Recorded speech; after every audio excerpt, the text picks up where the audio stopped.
Hello friends, பேராசை ஒரு மனிதனை எந்த அளவுக்கு கொண்டு போய் நிறுத்தும், அதிகார வெறி அவனோட புத்தியை எப்படி மாற்றும். இன்றைக்கி நம்ம வீடியோவில் உலக புகழ்பெற்ற எழுத்தாளர் வில்லியம் ஷேக்ஸ்பியர் எழுதின உலகத்தையே உலுக்கின ஒரு மாஸ்டர் பீஸ் கதை தான் பார்க்க போகிறோம். அதுதான் மேக்பெத். நண்பன்னு நம்பினவனுக்கே துரோகம் பண்ணி தூங்குறப்ப மன்னரையே கொலை செஞ்சு அதிகாரத்துக்காக ஆட்டம் போடுற ஒரு தளபதியோட கதை தான் இது. இந்த கதையில் சூனியக்காரங்க வராங்க, பேய் வருது, காடே நடந்து வருது. வாங்க டைம் வேஸ்ட் பண்ணாமல் ஸ்காட்லாந்து நாட்டுக்குள்ளே போகலாம். கதை எங்கே ஆரம்பிக்குதுன்னா, ஒரு பயங்கரமான இடி மின்னல் மழை பெய்கிற போர்க்களத்துக்கு நடுவில் அங்கே 3 விசித்திரமான பயமுறுத்தும் சூனியக்காரிகள் 3 விச்சஸ் வராங்க. அவங்க ஒருத்தரை ஒருத்தர் பார்த்து நம்ம அடுத்து மேக்பெத்தை பார்க்க போகிறோம் அப்படின்னு சொல்லிட்டு காற்றுல மறைகிறாங்க. இன்னொரு பக்கம் ஸ்காட்லாந்து நாட்டு மன்னர் டங்கன் தன் மகன்களோட காத்துக்கிட்டு இருக்கார். அப்போ போரில் இருந்து ஒரு இரத்த கரையோடு வர தூதுவன், மன்னரே, நம்ம படை தளபதி மேக்பெத்தும் பேங்க்கும் சேர்ந்து எதிரிகளை துவம்சம் பண்ணிட்டாங்க. முக்கியமாக மேக்பெத் சிங்கம் மாதிரி சண்டை போட்டார் அப்படின்னு சொல்கிறான். அதை கேட்டு சந்தோஷப்பட்ட மன்னர் துரோகம் பண்ணின பழைய கேடோர் பிரபுவுக்கு மரண தண்டனை கொடுத்துட்டு அந்த பதவியை மேக்பெத்துக்கு கொடுக்க முடிவு பண்ணுறார். அடுத்த சீனில் பார்க்கும்போது போர்க்களத்தில் இருந்து ஜெயிச்சுட்டு மேக்பெத்தும் அவனோட உயிர் நண்பன் பேங்கவும் குதிரையில் வராங்க. அப்போ அவங்க முன்னாடி அந்த 3 சூனியக்காரர்களும் வந்து நிற்கிறாங்க.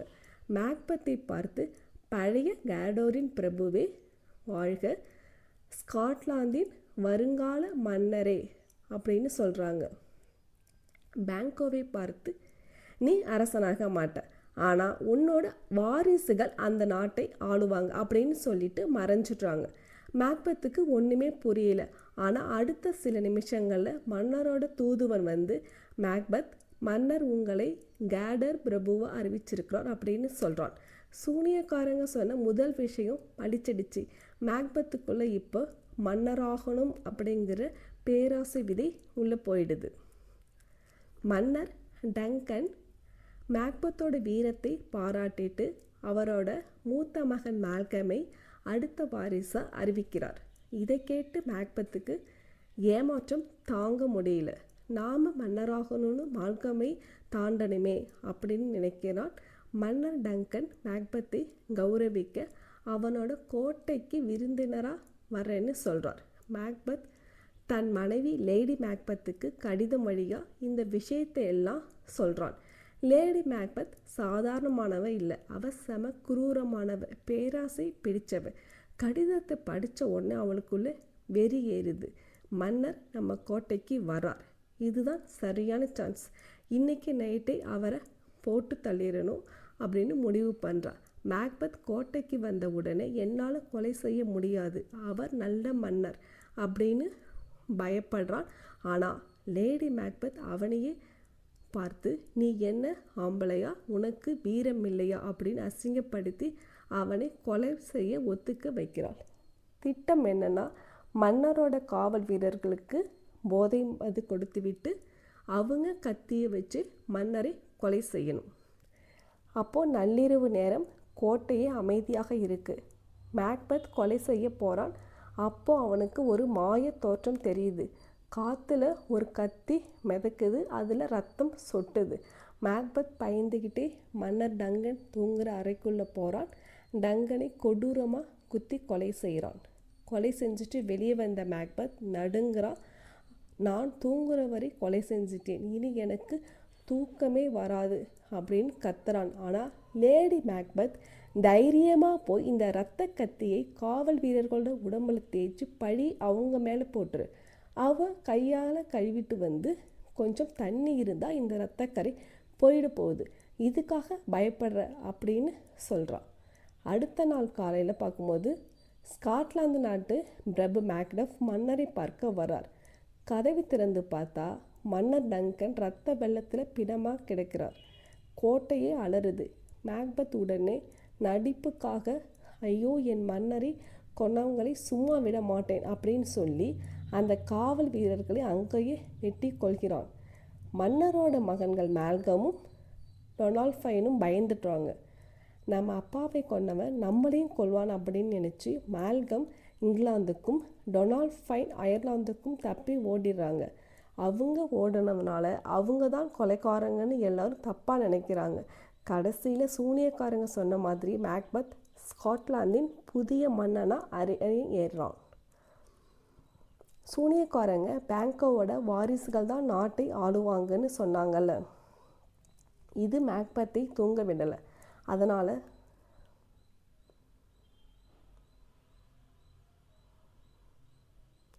மேக்பத் மன்னன் ஆயிட்டான். ஆனால் அவனுக்கு நிம்மதியே இல்லை. ஏன்னா சூனியக்காரங்க பேங்கோவோட வாரிசுகள் தான் நாட்டை ஆளுவாங்கன்னு சொன்னாங்கல்ல, அது மேக்பத்தை தூங்க விடலை.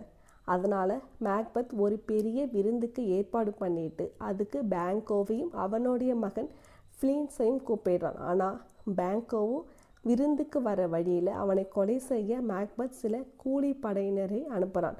அவங்க இருட்டில் வச்சு பேங்கோவை கொடூரமாக கொல்றாங்க. ஆனால் நல்ல வேலையாக அவனுடைய மகன் ஃப்ளீன்ஸ் அங்கிருந்து தப்பிச்சு ஓடிடுறான்.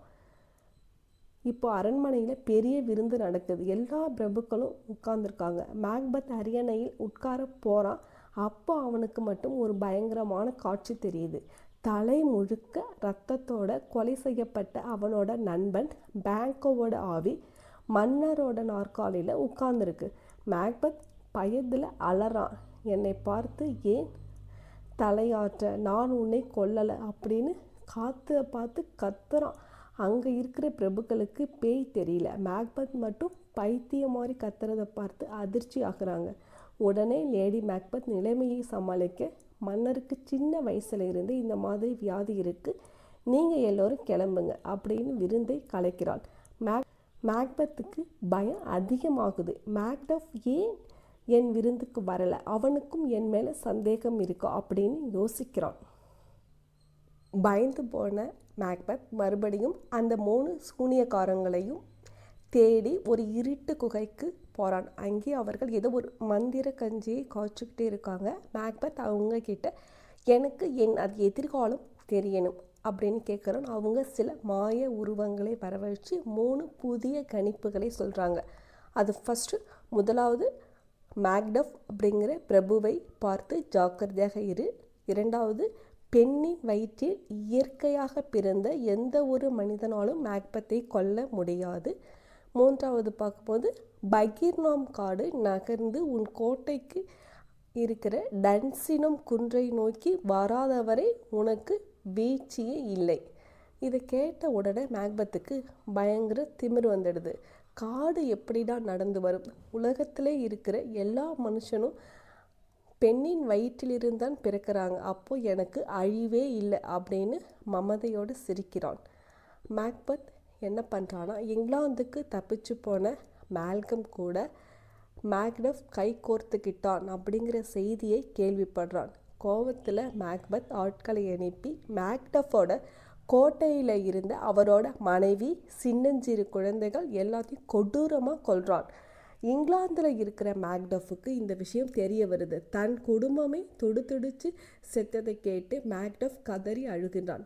அவனோட துக்கம் இப்போ மேக்பத் மேலே வெறியாக மாறுது. மேல்கமும் மேக்டஃபும் சேர்ந்து 10,000 இங்கிலாந்து படை வீரர்களோட ஸ்காட்லாந்து மேலே போர் தொடுக்க கிளம்புறாங்க. இப்போ மேக்பத்தோட அரண்மனையில் நிலைமை தலைகீழாக மாறுது. இவ்வளவு நாளாக மேக்பத்தை தூண்டிவிட்ட லேடி மேக்பத் இப்போ செஞ்ச பாவங்களால் மனநலம் பாதிக்கப்படுறா. அவளுக்கு தூக்கத்தில் நடக்கிற வியாதி வருது. தூக்கத்திலே கைகளை தேய்ச்சி கழுவிக்கிட்டே இந்த இரத்தக்கரை போகவே மாட்டேங்குது.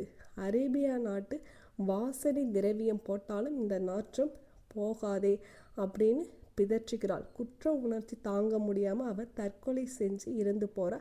மனைவி இறந்த செய்தியை கேட்டு மேக்பத் உடைஞ்சு போகிறான்.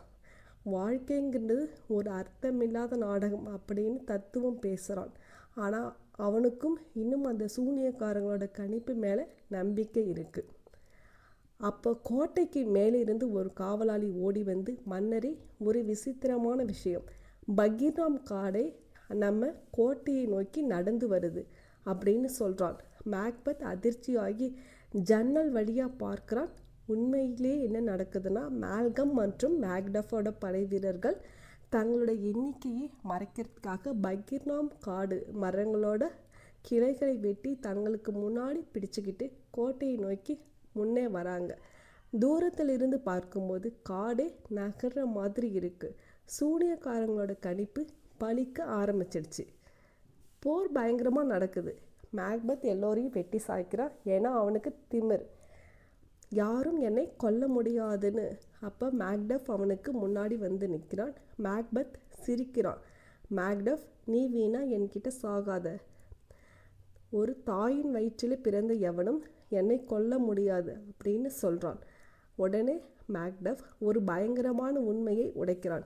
மேக்பெத், நான் என் தாயின் வயிற்றில் இயற்கையாக பிறக்கவில்லை. பிரசவத்துக்கு முன்பே என் தாயின் வயிற்றை கிழித்து அறுவை சிகிச்சை மூலம் என்னை வெளியில் எடுத்தார்கள்.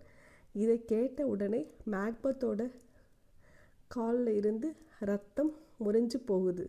சூனியக்காரங்க தன்னை ஏமாத்திட்டாங்கன்னு அவனுக்கு புரியுது. இருந்தாலும் தோத்துடக்கூடாதுன்னு மேக்பெத் மேக்டஃபோட சண்டை போடுறான். ஆனால் வெறியோடு இருந்த மேக்டஃப் மேக்பெத்தோட தலையை வெட்டி துண்டிச்சு கொல்றான். கொல்லப்பட்ட மேக்பெத்தோட தலையை மேக்டஃப் கொண்டு வந்து எல்லார் முன்னாடியும் காட்ட மக்கள் எல்லோரும் சந்தோஷப்படுறாங்க. கொடுங்கோலன் மேக்பெத்தோட ஆட்சி முடிவுக்கு வருது. மன்னர் டங்கனோட மூத்த மகன் மேல்கம் ஸ்காட்லாந்தின் புதிய மன்னனாக அரியணை ஏறுறான். இதோட கதை முடியுது. ஸோ ஃப்ரெண்ட்ஸ், பார்த்திங்கன்னா குறுக்கு வழியில் துரோகம் பண்ணி அதிகாரத்துக்கு வந்த மேக்பெத் இதே அதிகாரத்தில் எப்படி அழிஞ்சு போனான் அப்படிங்கிறது தான் இந்த கதை. ஷேக்ஸ்பியரோட இந்த மேக்பெத் கதை உங்களுக்கு பிடிச்சிருந்தா மறக்காமல் லைக் பண்ணுங்கள், ஷேர் பண்ணுங்கள், நம்ம சேனலுக்கு சப்ஸ்கிரைப் பண்ணுங்கள். அடுத்த வீடியோவில் உங்களை பார்க்குறேன். தேங்க்யூ.